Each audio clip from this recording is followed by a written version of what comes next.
everyone. We're ready for the first session of Hindu Lit for Life 2018.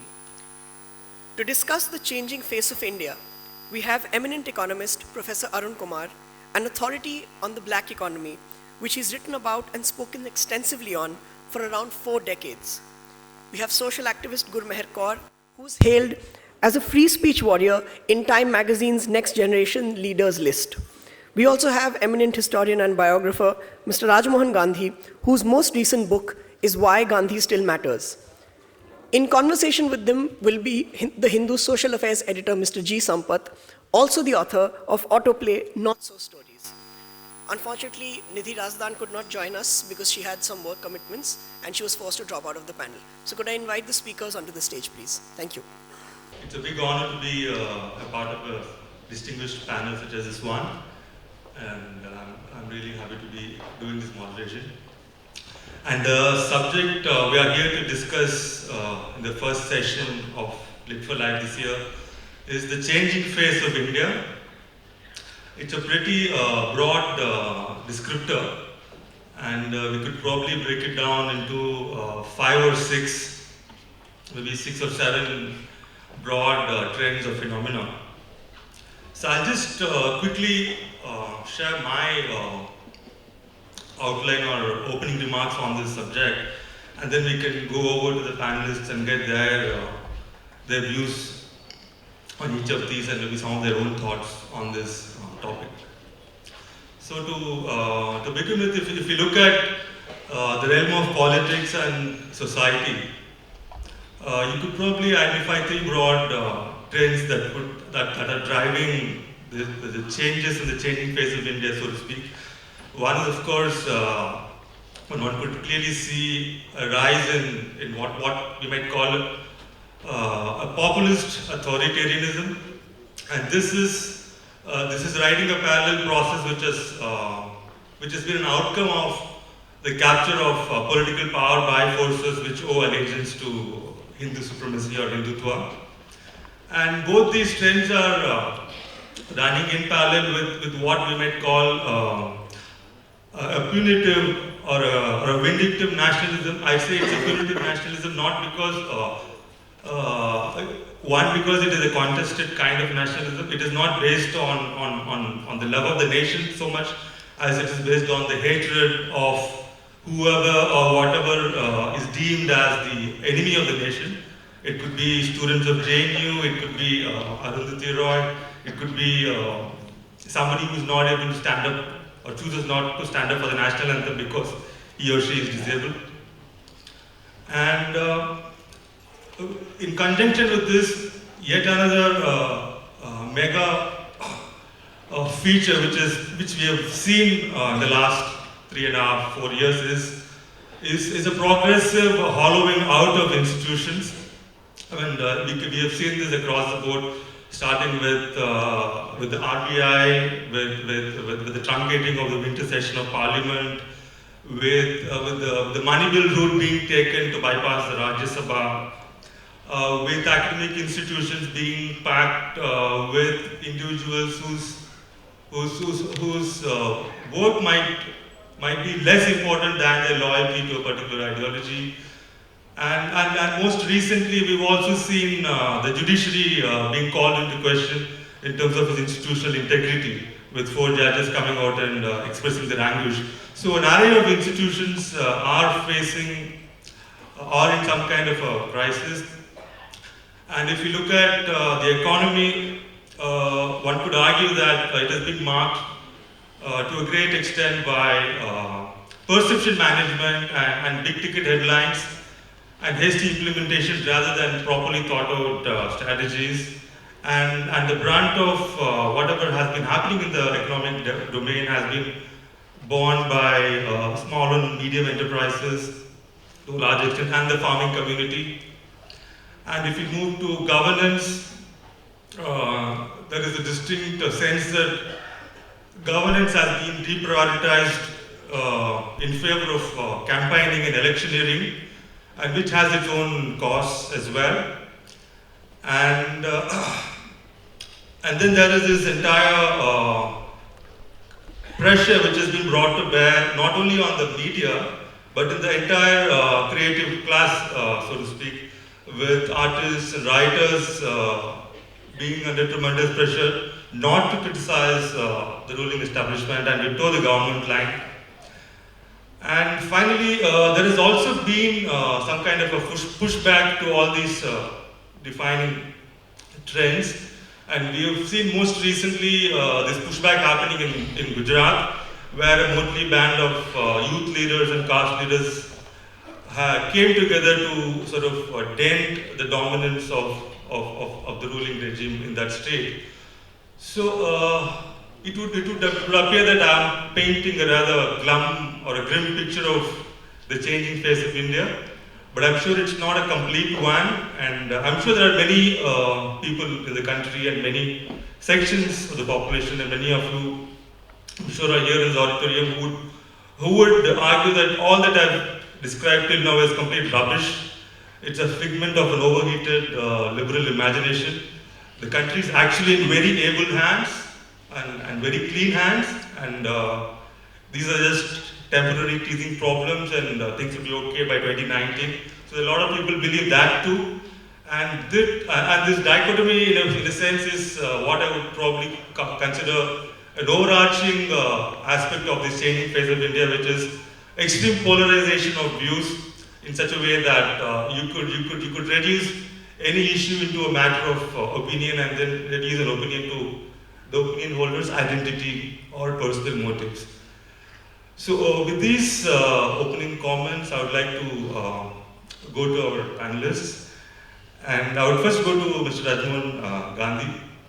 When you've been a historian, you are a historian and a biographer, and you're probably best placed to give us the long view in terms of the fundamental challenges facing the country, in terms of what all that has gone before, and which has brought us here, and where we are headed from this particular historical moment. Mr. Gandhi. So I'll first give a short view, and then I'll give you a long view. The short view is really more on the economic front. So we have drums beating, we have bugles out, we have a barrage of announcements, cascade of announcements. But the economy is not marching forward. No employment is being generated. What is mounting are the ranks of the unemployed, the educated unemployed.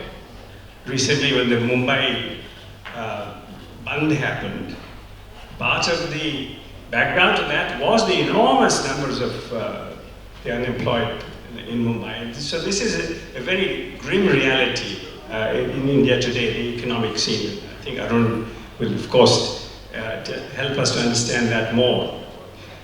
That is one immediate reaction, but on the longer term, I think the biggest cause for concern, and it's a very serious cause for concern, is the repudiation of the fundamental values of the Indian nation from influential quarters of our country. So whether it is liberty, whether it is equality, or whether it is fraternity, and by the way, these three values associated with France are also entrenched in the preamble to the Indian Constitution. And we see a very serious repudiation of these values from influential forces in the life of the country. Now, the coercion of the street, the coercion in campuses, in schools, the attempt to coerce people to in cinema halls, equality, the notion that very large groups, Dalits, minorities, Muslims, Christians, that very large groups in our country are expendable, that they don't have equal rights, that they really, it's unfortunate that they exist. There's a suggestion how much nicer it would be if these people did not exist. So now, Ideas like this have been, of course, held and sometimes expressed for decades, even before independence and after independence. But one thing used to happen. Whenever something serious happened against these fundamental values, an incident or some statement against these basic values that virtually all Indians have cherished for some time, powerful voices would speak out. Now, can you imagine Jawaharlal Nehru? Or even in Indira Gandhi? Now, I had the privilege of opposing Indira Gandhi on many an issue. But can you imagine an Indira Gandhi faced with some innocent youngsters on a railway train being killed only for being who they were? Can you imagine Jawaharlal or Indira not speaking to the nation about such a thing like this? Can this be tolerated? Is this India? Can't we just sit around and as if nothing has happened? If fellow passengers don't intervene, if the police doesn't intervene, if railway officers don't intervene, something is seriously wrong with the nation. But no, that kind of discourse is not taking place. Some occasional, almost mute, mild deploring of the incident occurs. But the nation isn't roused to take action against this very serious happening. And when leaders of the nation at the highest levels don't speak out on these matters, the civil servants, the policemen, the judges, the school teacher, they all take the line. So this, to my mind, the rejection, the repudiation of liberty and equality and fraternity is to me a matter of the profoundest concern.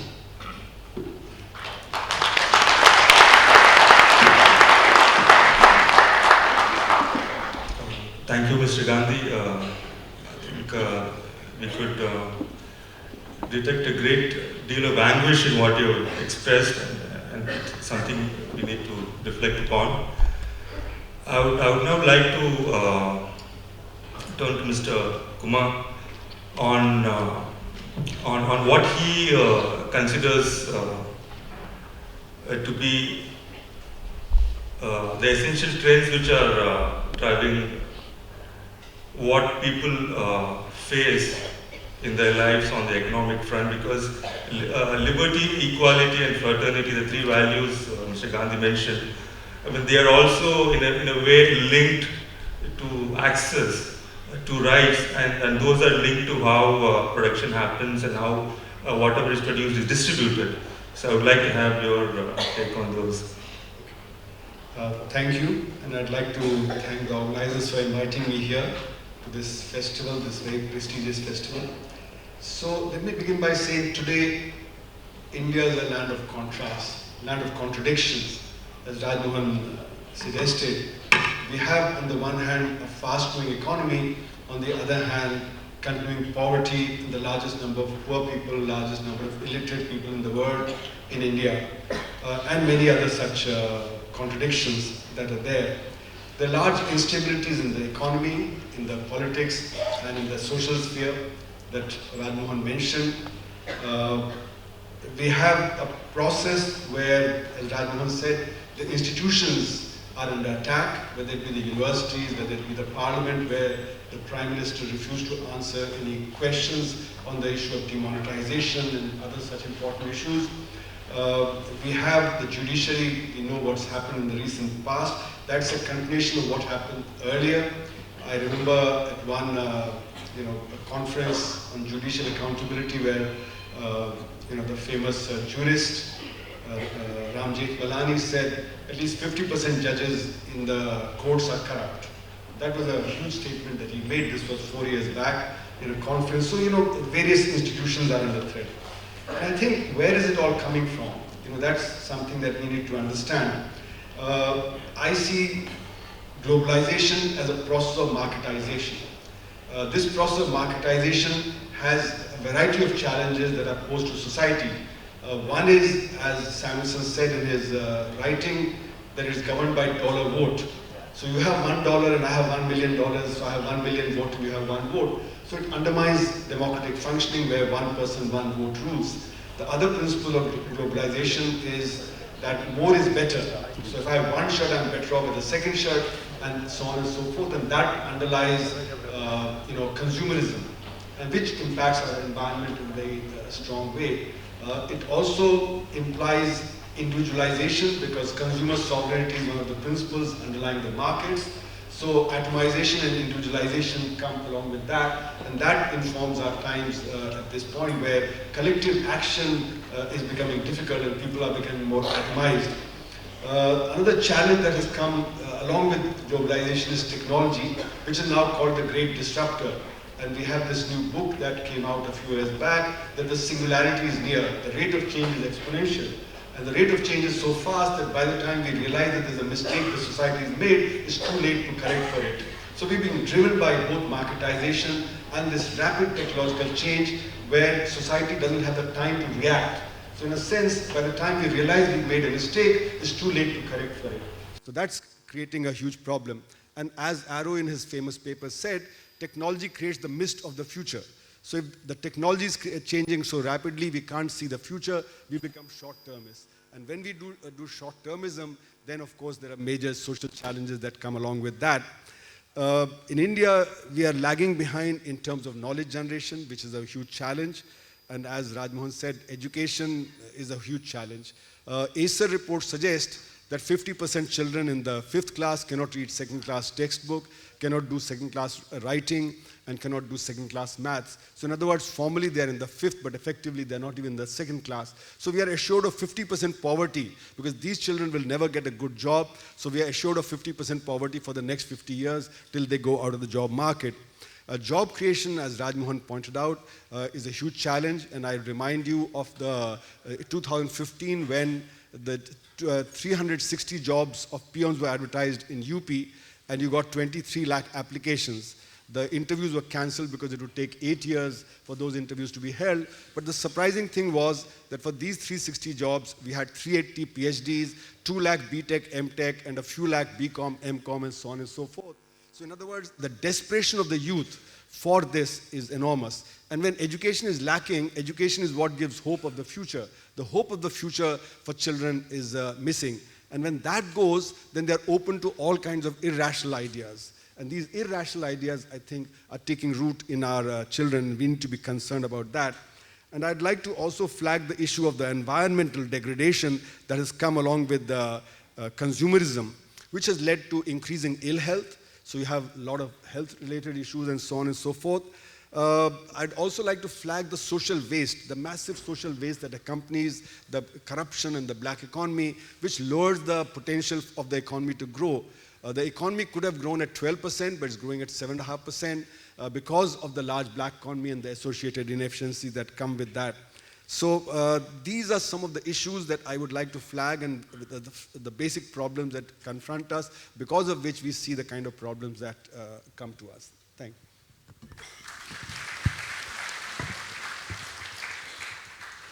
Thank you, Professor Kumar. There's this one particular factoid which you mentioned that struck me. Which you said 50% poverty is assured.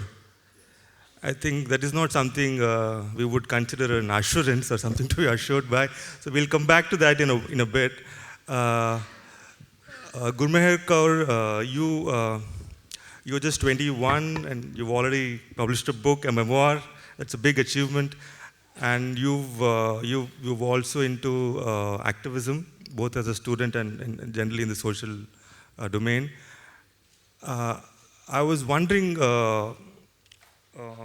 what you make of all the changes which are taking place. You've been at the receiving end in a very vicious way of some of these trends we talked about just now. So what would you like to share on these subjects? Thank you. First, I'd like to start by wishing everyone happy Pongal and to say how humbled and honored I am to be on this distinguished panel. While we have spoken about all the changes that we have been seeing in the country recently, I really want to speak about something that I had to face on a very personal level, that is hate speech. And it is so strange. I remember when I was sent messages and phone calls of people threatening me with death and rape threats to the extent, and I cannot tell you, I received about 50 calls in about an hour's time, and I was locked out of my phone because my notifications just kept going, all my social media, and they were all hate, and it was all hate. And what really hit me was that how, what, I had questions.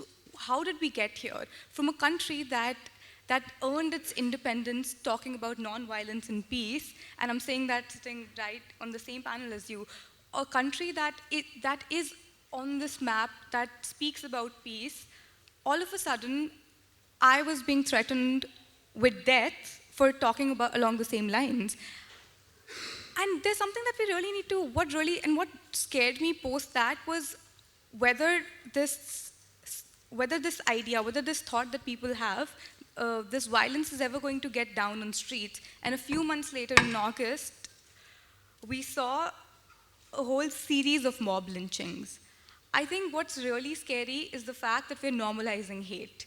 That every time there is, that every media house, they don't want to question violence, they don't want to question the hate that is happening, but they want to question the other person's intentions. I was apparently, according to some media channels and some people, I had been politically motivated, I had been somebody's political pawn, but no one's actually questioning that how did we get here, that we're finding talks about peace and non-violence on student campuses.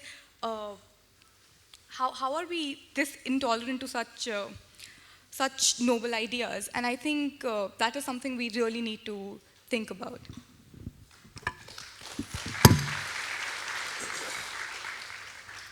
For those of you who may not be fully aware of the background of Gurmehar's being at the receiving end of hate speech, I can just quickly tell you that she made a video which went viral on Facebook, and she's the daughter of a Kargil martyr.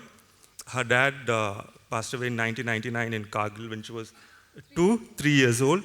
So this was around the time when extreme jingoism was in the air, and she put up a video where she made a couple of very simple points, very obvious points. She said, Pakistan did not kill my father, war did. And then she said, the people of both India and Pakistan are interested in peace, and neither India nor Pakistan can become first world countries so long as their leadership continues to be a third world leadership. And this is coming from someone who already has the badge which any nationalist would want to claim, which is her family has made its ultimate sacrifice to nationalism, as it were. I mean, she is the daughter of a martyr. And naturally, or maybe understandably,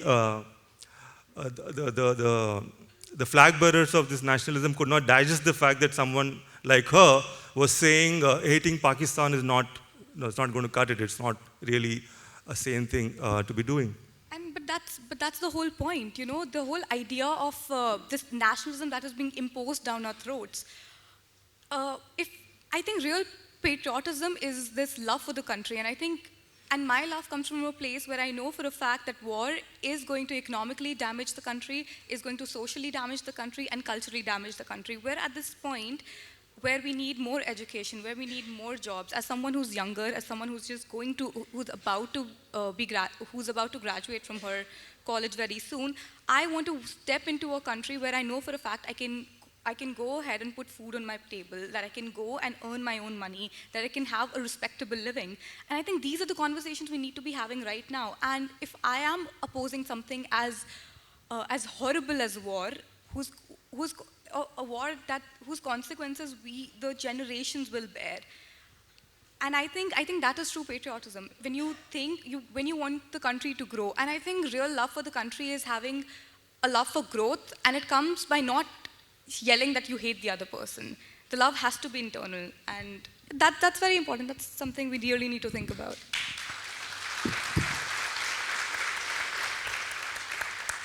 Uh, yes, those are really sensible words.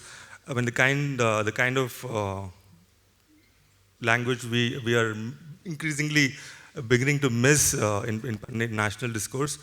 But that again, there is one fundamental question which she raised earlier, Gurmehar raised earlier, which is how did we get here? I mean, some would argue that this is a failure on the part of the ruling elite in the country, that the liberal elite, and they have for long enjoyed a monopoly on public discourse, and they did not do enough to ensure that these values percolated wider. But does it really exhaust the explanation of how we reached here, Mr. Gandhi? How would you understand and explain how did we come from where we were to where we are today? This is not a question that can be easily answered, how we have reached this state. To take up a point that Gulmahar made earlier, that when somebody speaks out against hatred or against violence, he or she becomes a target of trolling and of other attacks. When somebody is accused of cattle lifting, and a mob attacks that person, sometimes kills that person, the focus of investigations is not so much on who has attacked. Why have they attacked? Where did they collect the weapons to attack? Who conspired the attack? The focus is on, is the allegation correct or not? So the victim is investigated. The attackers are not investigated. So hatred is not tackled. I think that is a point really worth meditating on.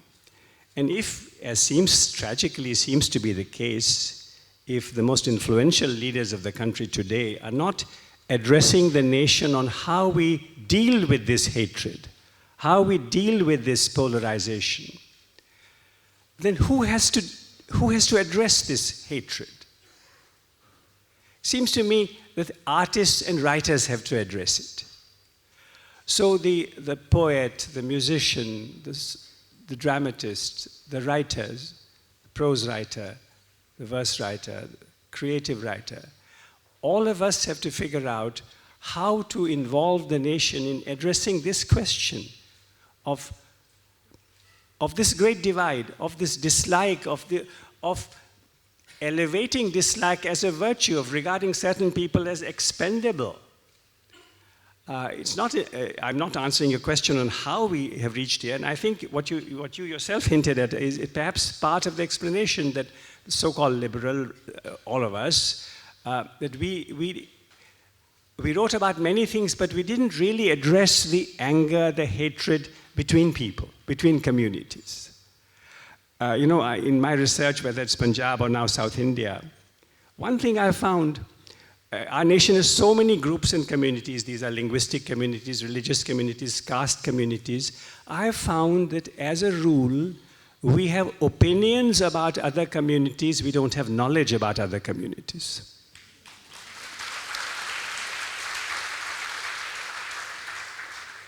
We don't listen to each other. So we are not addressing the divide. We are not studying our neighbors. We are neglecting our neighbors. That old truth, love thy neighbor as thyself, is perhaps the most important truth for India today. Who communicates this? If there isn't a Gandhi or a Nehru who is around to ask India to understand that, then all of us have to do that today.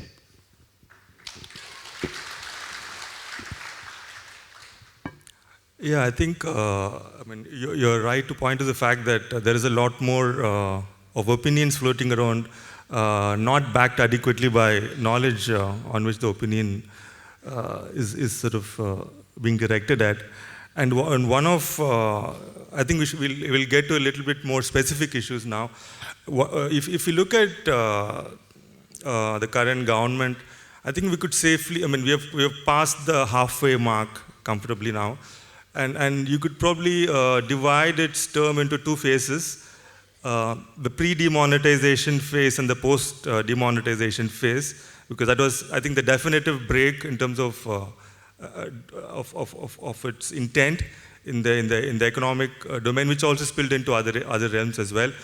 And we have been fed with this narrative that the biggest single policy initiative, it's not really a policy initiative, it's an initiative by this government, is not necessarily convincing so far as for the economics of it is concerned, but it is a political masterstroke. It is, we have heard it again and again being repeated, it's a political masterstroke. And and at the same time, we also know that there was a lot of economic and human pain involved, not just standing not in terms of standing in queues and so on, but also lives lost. So there was definitely economic pain involved, but apparently there is no political cost to this infliction of economic pain.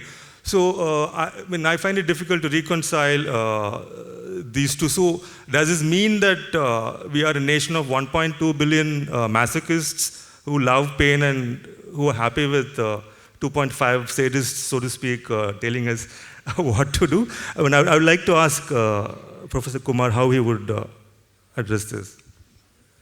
Okay, so demonetization did not achieve its purpose of tackling the black economy or counterfeit currency or terrorism, as I have repeatedly been writing on this issue. But what it has done is it has split the nation into two. We have a large unorganized sector which employs 94% of the workforce and produces 45% of the output. The other is the organized sector with 55% of the output and only 6% of the employment. The demonetization impacted our unorganized sector dramatically because they work in cash.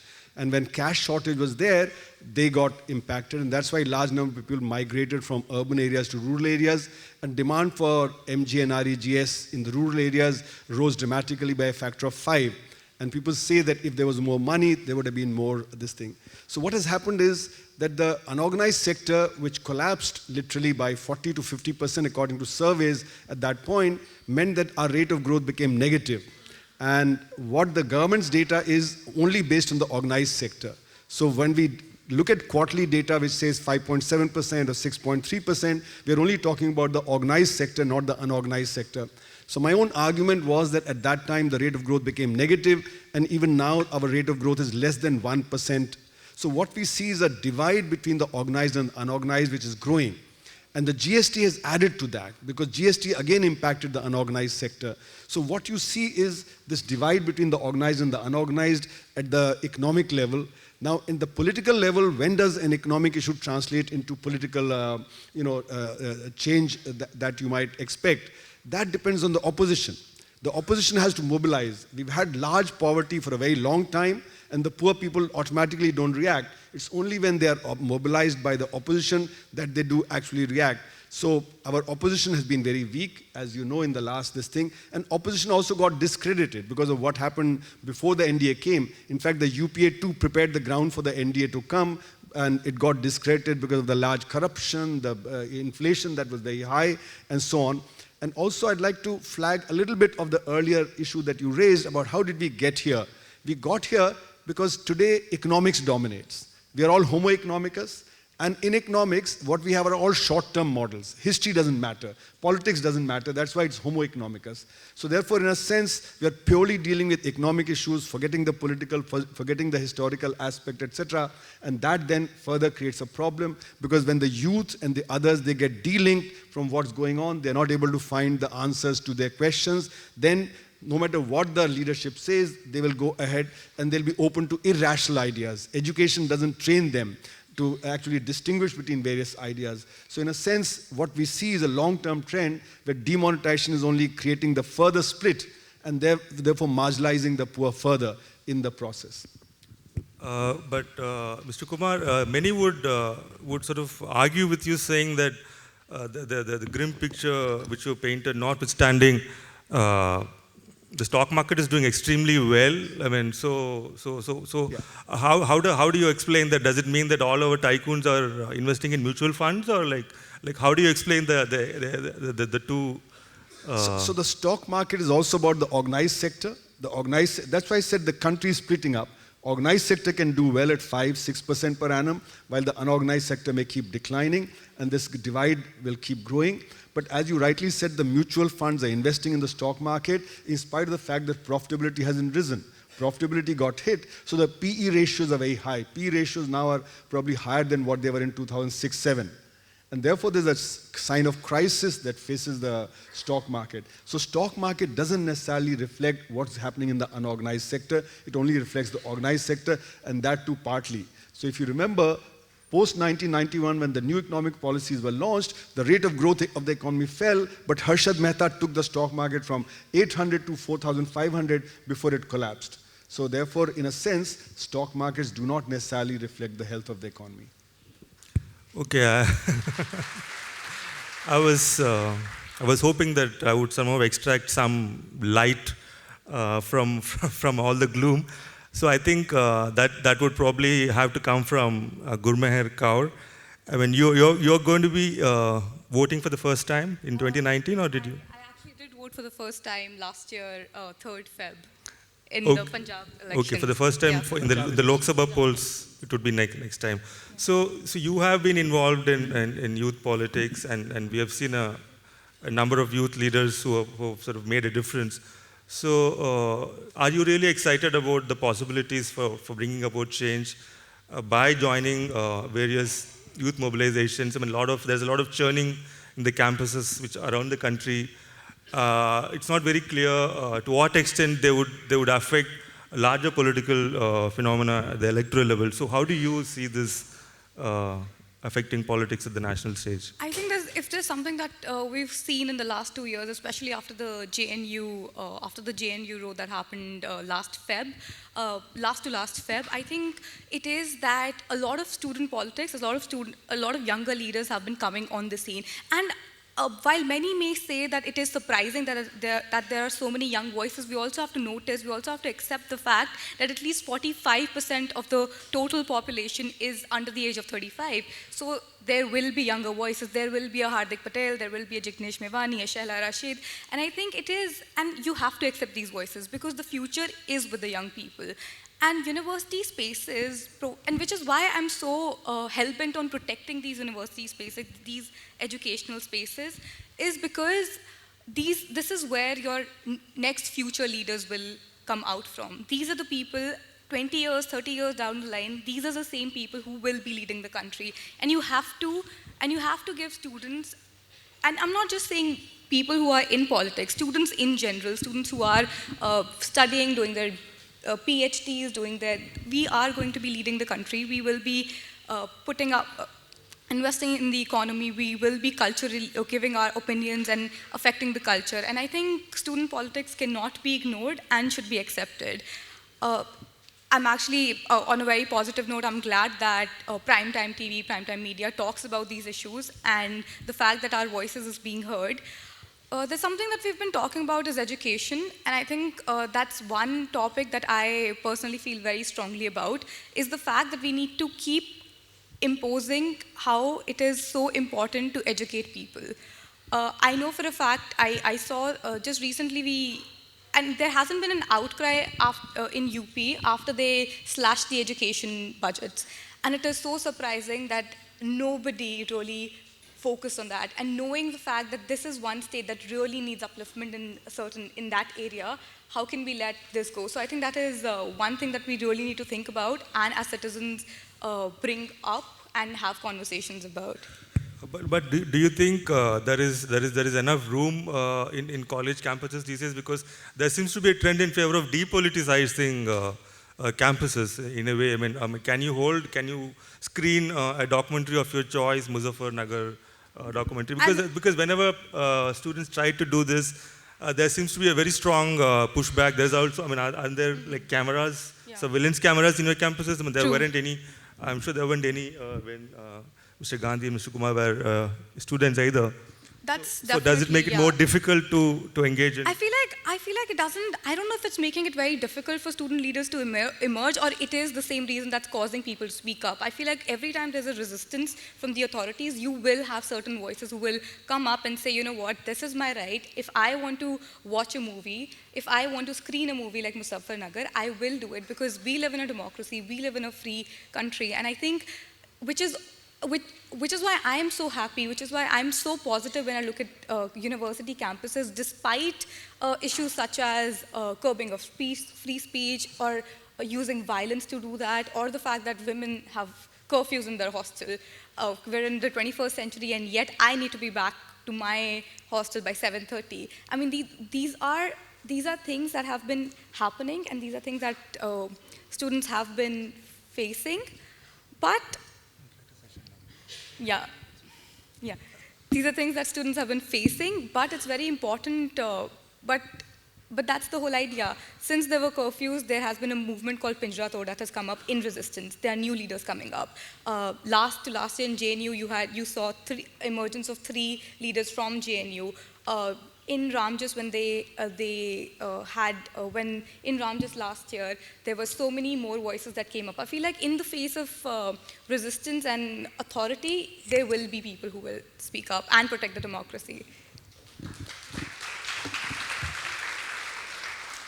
Thank you for that note of optimism, Gurmehar. I think that is something we can take away from this discussion. I think now it's time to open it up for questions. So please. I'm addressing this question to all the panelists. From the very beginning, India gave importance to politics, not to the rule of law. Supposing we had emphasized rule of law rather than partisan politics, we would now be a country of laws, not of partisan politics. Why this grievous neglect of the rule of law from the very beginning? The question is, can we now at least realize our mistakes and put the country on the rule of law? Just as the universe is governed by rule of law, a country also can be governed by rule of law with minimum politics. Thank you. So that's a great question. But what is the rule of law? Isn't one very great rule of law that all citizens are equal? So if at the highest level that fundamental rule of law is flouted, what should the citizens do? I think then the citizens are obliged to protest. They are obliged to unite in protest. And then sometimes to oppose wrong policies becomes a very important duty of citizens who otherwise are absolutely pledged to uphold the rule of law. So in this digital era, do you think that clicktivism, that is online activism, is more powerful enough to have its own effects? Is digital activism more powerful in today's era than on-ground mobilization? Online rather than on-ground. No, I think it's a different form of expression, and it does democratize, but also it's highly controlled today by very powerful forces, the top corporations, etc. in this. So I think they're both. That's why I said the rate of change is so rapid that by the time we realize we've made some mistake, it's too late to correct for it. And that's why I think what we are finding today. So in a sense, it opens the ground for greater democratization, no doubt, but also imposes challenges on us as to how to deal with it as a society. And that's what we are saying within the privacy rules that are coming up, within the Aadhaar that is being imposed on all of us, what are the kind of challenges that are coming up? Can I ask the panel, it's wonderful to see the rise of youth leaders, but is it not concerning that caste has become their ideology and there is no other ideology that they feel they have to put in front of us? I'll definitely agree with you on that. But then I also have to, I will disagree on the fact that you're saying caste is becoming their ideology, because I'm going to take an example of let's say, Shehla Rashid, who comes from Kashmir, who fought elections. She comes from a state where where it's encouraged not to be a part of the election. She comes to JNU, fights the elections, takes up a position, and goes on and say, you know what, I'm an atheist, I'm a feminist, which fundamentally, if she was to indulge in, let's say, caste politics, would be very fundamentally against the things that her community stands for. But moving on, I don't think I will disagree with that. I think the youth, especially now, is done with communal politics. We want, especially within university campuses, the fact that there are protests where we're talking about free speech, the fact that there are protests when we're talking about curfews, where we are talking about women empowerment, the fact that students are mobilizing themselves, the students are going out in the streets and asking for these rights, you know that you cannot just reduce it by saying the leaders are talking on caste basis. Let's not reduce an entire movement by just taking one example in mind of a youth leader. Within universities, there are huge movements happening, and they are, trust me, not based on caste. Thank you everyone for being such patient listeners, and thank you to all the co-panelists. I think that's all we have time for in this session, and thank you all of you. See you again.